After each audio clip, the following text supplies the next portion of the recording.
আসসালামু আলাইকুম। প্রথমে দুঃখ প্রকাশ করছি তোমাদেরকে কষ্ট দেওয়ার জন্য, দৈব চয়নের কারণে।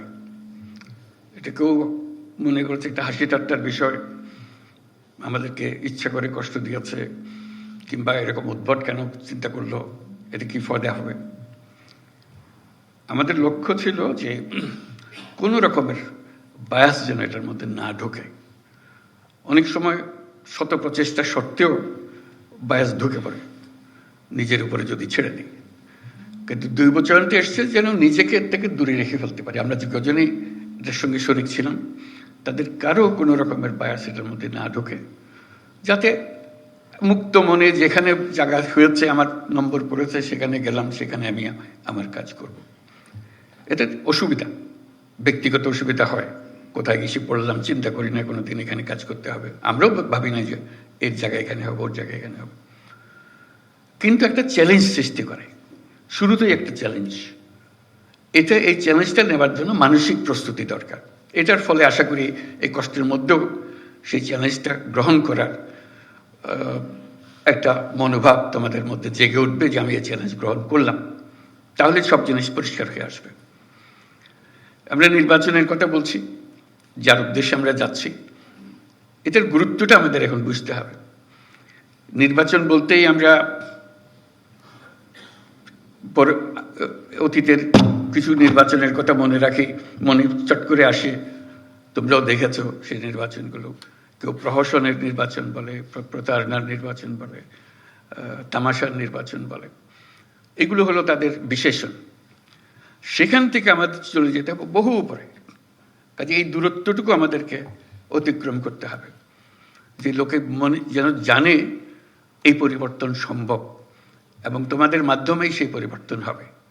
কাজে এই দৈব চয়নের মাধ্যমে যারা নির্বাচিত হলো তোমরা, তারা একটা ঐতিহাসিক দায়িত্ব পালন করার জন্য, সাধারণ দায়িত্ব পালন করার জন্য। সাধারণ দায়িত্ব সবসময় দিক থেকে এখানে যাওয়া সব হবে, কিন্তু একটা ঐতিহাসিক দায়িত্ব পালন, এটা ইতিহাসে যেন স্মরণ করে।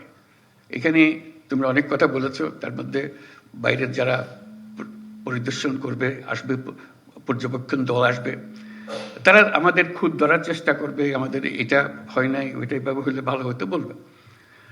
এবারের নির্বাচন হলে এমন নির্বাচন, তারা স্মরণ করবে বাংলাদেশের নির্বাচনটা আমরা দেখেছিলাম, এটা এরকম। তারা নানা দেশে এটা বলবে, এরকম একটা নির্বাচন তারা এটা দৃষ্টান্ত হিসেবে নিয়ে যাবে তাদের মাথায়, বারে বারে বলবে এই নির্বাচনের মতো নির্বাচন আমরা কখনো দেখি নাই, আমরা এক কাজ করি, এটা আমাদের একটা পারদর্শিতা আছে, কিন্তু এখানে যে নির্বাচন দেখে গেলাম সেটা আমাদের একটা স্মরণীয় পরিদর্শন হলো, আমাদের স্মরণীয় অভিজ্ঞতা হলো, সেই অভিজ্ঞতা আমরা এখান থেকে নিয়ে যাব। সেই ধরনের একটা নির্বাচন আমরা করে যেতে চাই। আরেকটা বিষয় হলো, এটা সাধারণ নির্বাচন নয় যে 5 বছর পর পর একটা নির্বাচন হয়, দেশের সরকার পরিবর্তন হয়। এটা রুটিন একটা কাজ। এবারের নির্বাচনে যেটা আন্ডারলাইন করা বারে বারে দরকার, এটা হলো গণ অভ্যুত্থানের পরবর্তী নির্বাচন। গণ অভ্যুত্থানে যারা শরিক হয়েছিল, আমরা যারা এর সঙ্গে আছি, যুক্ত আছি, এটা তাদের আদর্শ, তাদের স্বপ্ন বাস্তবায়নের ক্ষেত্রে সেই বাস্তবায়নটা আমাদের এই নির্বাচনের মাধ্যমে আমরা করে যাব। যে এই নির্বাচন তোমরা যে স্বপ্ন দেখার মাধ্যমে জীবন আত্মত্যাগ করেছ, সেই আত্মত্যাগের পেছনে যা যা তোমাদের মাথায় ছিল, সেটাকে আমরা এখন স্থায়ী রূপদান করতে যাচ্ছি। এটা বলতে গেলে গিয়ে ভূমিকম্পের কথা মনে হয়। আমরা গত রাত্রে কিছু ভূমিকম্প নিদর্শন পেলাম। ভূমিকম্পের প্রসঙ্গ আসলেই বিল্ডিং কোডের কথা মনে আসে, যে বিল্ডিং কোড ঠিক আছে কিনা, মানতেছে কিনা।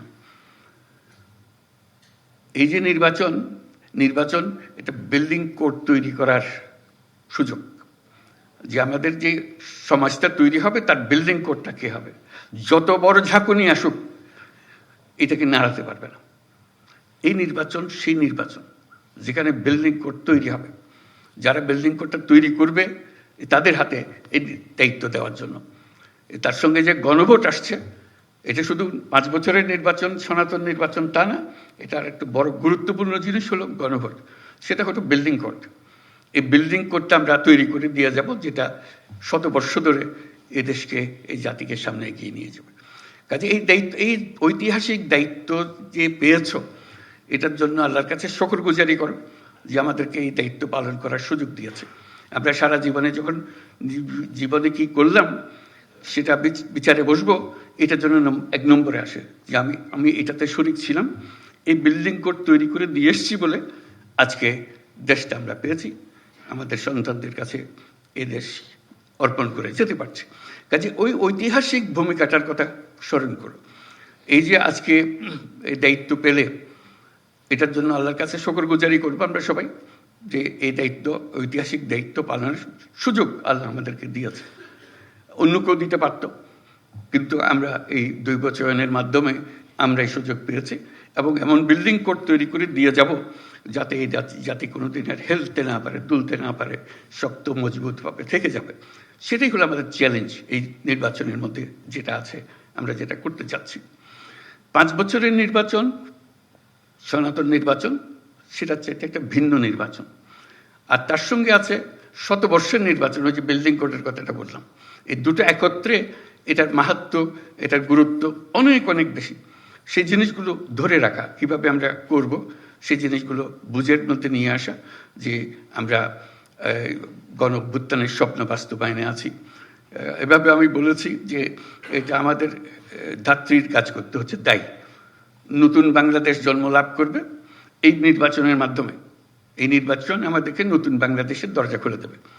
তো কাজে নতুন বাংলাদেশের যে জন্ম হবে, এই আমাদের যারা এখানে উপস্থিত আছি তাদের ভূমিকা হলো ধাত্রীর ভূমিকা, যে আমরা যেন সুন্দর সুষ্ঠু সেই জন্মটা দিতে পারি তাদেরকে, সেই ভবিষ্যৎ বাংলাদেশে। নতুন বাংলাদেশ তো নিজে নিজে আসমান থেকে আসবে না, আমাদের হাতে তার জন্ম লাভ করবে। এই জন্ম লাভের প্রথম সূত্রটা হলো, প্রথম স্থানটা হলো তোমাদের হাতে, যেটা এই নির্বাচন করতে যাচ্ছ। সেটা করার জন্য আমরা কিভাবে করতে পারবো সেটা জানা, যে আমরা এটা দীর্ঘমেয়াদের এক জিনিসের তৈরি করতে যাচ্ছি। এই সময়টুকু, যেটুকু সময় নির্বাচনে, মাত্র ফেব্রুয়ারি মাসে নির্বাচন হবে, এটার গুরুত্ব এত বেশি, প্রতিদিন তোমাকে চিন্তা করতে হবে যে আজকে আমার কি দায়িত্ব, কি করবো আমি এটাকে সর্বাঙ্গ সুন্দর নির্বাচন করার জন্য, মজবুত নির্বাচন করার জন্য, সবাইকে বোঝানোর জন্য, সবাই যেন একমত হয়।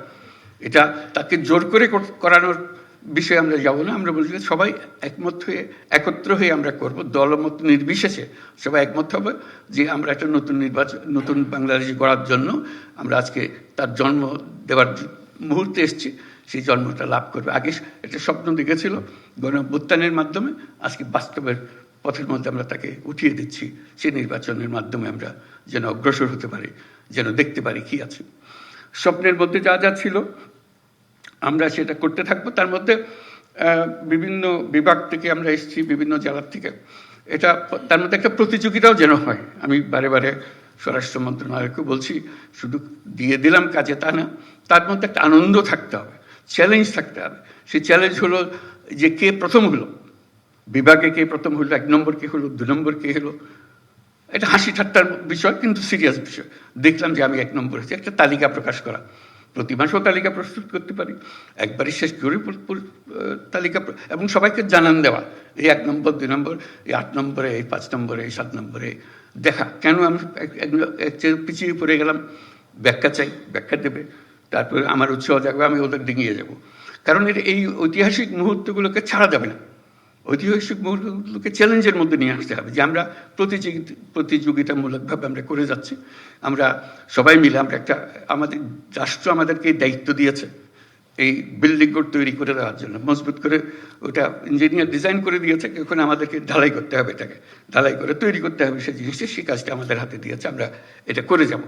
সেই করার মধ্যে একটা প্রতিযোগিতা হবে, সুন্দর প্রতিযোগিতা হবে, কে কী করলাম, এবং সৃজনশীল হতে হবে। সব কথা কাগজে লিখে দেওয়া যায় না, মাথায় আসে না, কিন্তু এই লেখার ফাঁকে ফাঁকে তোমাকে সৃজনশীল হতে হবে। এই জিনিসটা আমি কিভাবে করব, এটা আরো সুন্দর করে করবো, জিনিস এটা দিয়েছে আমি এটাকে এইভাবে আরো সুন্দর করে করব, এই জিনিসটা মাথার মধ্যে রাখা। বিভাগে আভ্যন্তরীণ প্রতিযোগিতা হবে, সারা দেশব্যাপী একটা প্রতিযোগিতা। বিভাগের সবচেয়ে 1 নম্বর যে হবে, এই 8 বিভাগের মধ্যে 8 জন 1 নম্বরে হবে, তাদের মধ্যে দেশের মধ্যে সেরা কে হবে। এবং সেটার জন্য আমি আগেও বলেছি এই ধরনের এক সভায়, যে তাদেরকে রাষ্ট্রীয় পুরস্কার দেওয়া, যেটা এত বড় একটা কাজ করেছে, তার মধ্যে দেশের মধ্যে এটা সেরা, ভূমিকা পালন করেছে তাকে 1 নম্বর রাষ্ট্রীয় পুরস্কার, অন্তত মন্ত্রণালয়ের পুরস্কার যেভাবে সঙ্গতিপূর্ণ হয় এরকম পুরস্কার দেওয়া 1 নম্বর, 2 নম্বর, 3 নম্বর। কাজে ওটা একটা আনন্দ, এমনিতে আমি করবই, এটাকে আনন্দের মধ্যে নিয়ে আসলাম যে আনন্দের মধ্যে আমরা কাজটা করে যাব। এই আলোচনার মধ্যে শুনতে শুনতে আমার মনে আসলো একটা কথা, এটা হলো আনাজ, একজন শহীদ বালক, সে 10ম শ্রেণীর ছাত্র ছিল, সবার মনে আছে, সবাই দেখেছে তার চিঠি।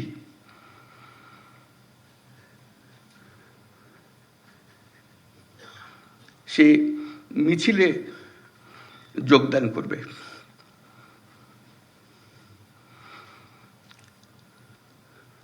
সে বলছে, মাকে বলছে, আমি স্বার্থপরের মতো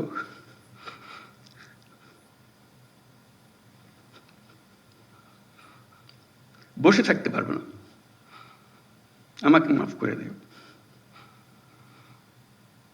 যদি ফিরে না আসি আমাকে মাফ করে দিও।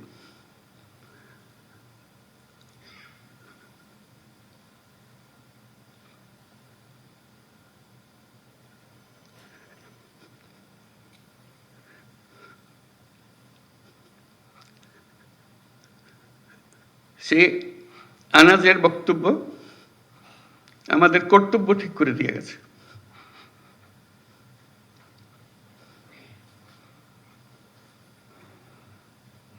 আমরা বসে থাকবো না,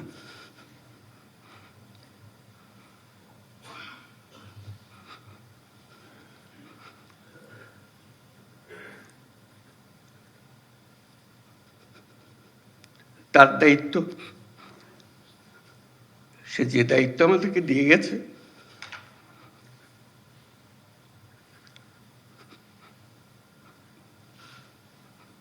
সেটা আমরা গ্রহণ করলাম। সে জেনে শুনে গেছে, বলছে যদি ফিরে না আসি আমাকে মাফ করে দিও। সে ফিরে আসে নাই, আমাদেরকে দায়িত্ব দিয়ে গেছে।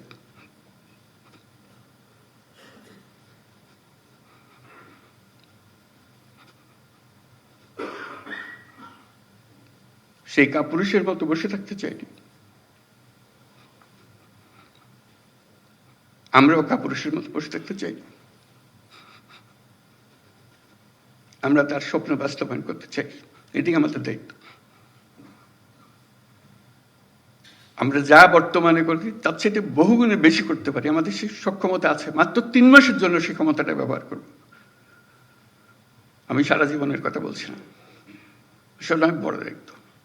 এই 3 মাস আমার পক্ষে যত উচ্চ লেভেলে কাজ করা সম্ভব, যত নির্ভুলভাবে কাজ করা সম্ভব সেটা আমি করব।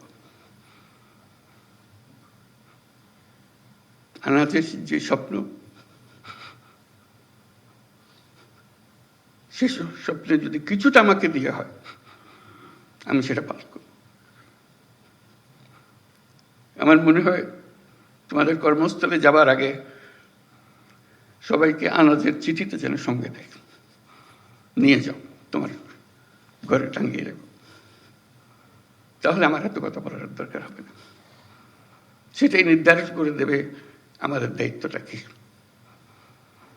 সেই সময়টা এসছে, আমরা বলছি উৎসব মুখর হবে, ঐতিহাসিক হবে, সবকিছু এর মধ্যে এসে যাবে। কারণ এটা শুধু উপরওয়ালার হুকুম মানার জন্য করছি না, আরো বড় হুকুমওয়ালার দায়িত্ব আমরা এটা করছি। এবং সেই হুকুমওয়ালা উপরে আর আমার ভেতরে, আমার মধ্যে কি আছে সেটা আমি প্রকাশ করতে চাই।